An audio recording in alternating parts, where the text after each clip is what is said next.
Thankfully, we have a brief break from the week-out play of AC Milan in the form of an international break.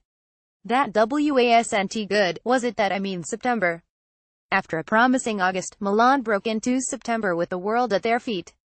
So, about that August, Milan opened up their season by bludgeoning Crotone by 3-0 in Calabria to kick off their Serie A campaign. It was a rather promising start, despite the fact that AC Milan had the advantage of playing with 11 men after Crotone lost a man early on. Patrick Crotone made a name for himself with goal, and Franck Kessie converted from the spot following the red card. Not bad. Suso added a third to ensure Milan ran rampant through the first half. The game was settled within 25 minutes. This was followed up by perhaps one of the more defining results of the season thus far. Milan opened up at the San Siro with a win over Cagliari, but one they stole via a bit of Suso magic rather than earning a victory. Milan fans started to worry, maybe the facade was falling apart. What could go wrong? Well, a lot, apparently. September came around like a bad visitor for Milan, who were thoroughly spanked by a Lazio team that took no prisoners. It's this result that may have sealed Vincenzo Montella's fate despite no action taking place regarding his removal. If a moment can be pinned as the downfall of September, it's the very first game in September.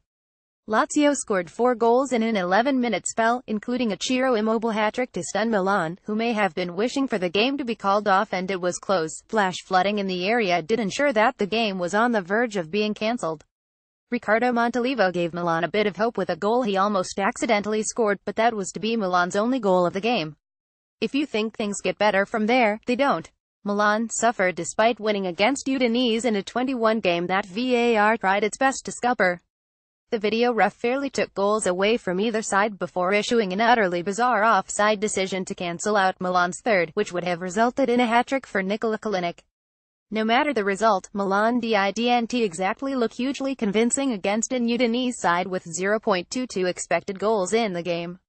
Milan's form was slightly rectified with a solid win over newly promoted SPAL.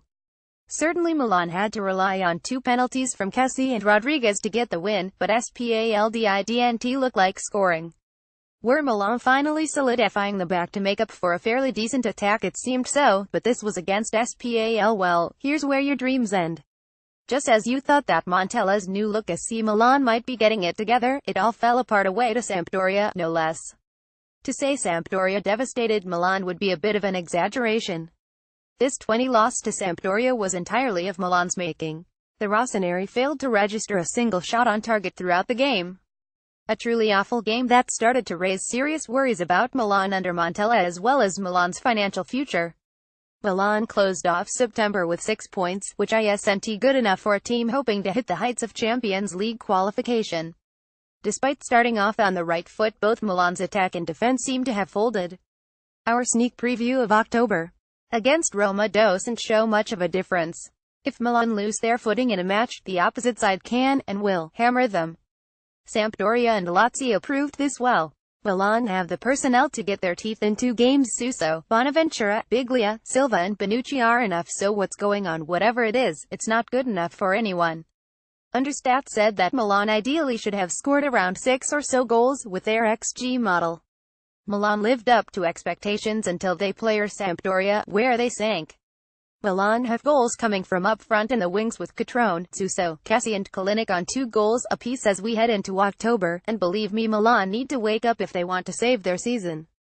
The derby is around the corner, and you'd think that Inter Milan will be relishing the chance to bury Milan's season in October.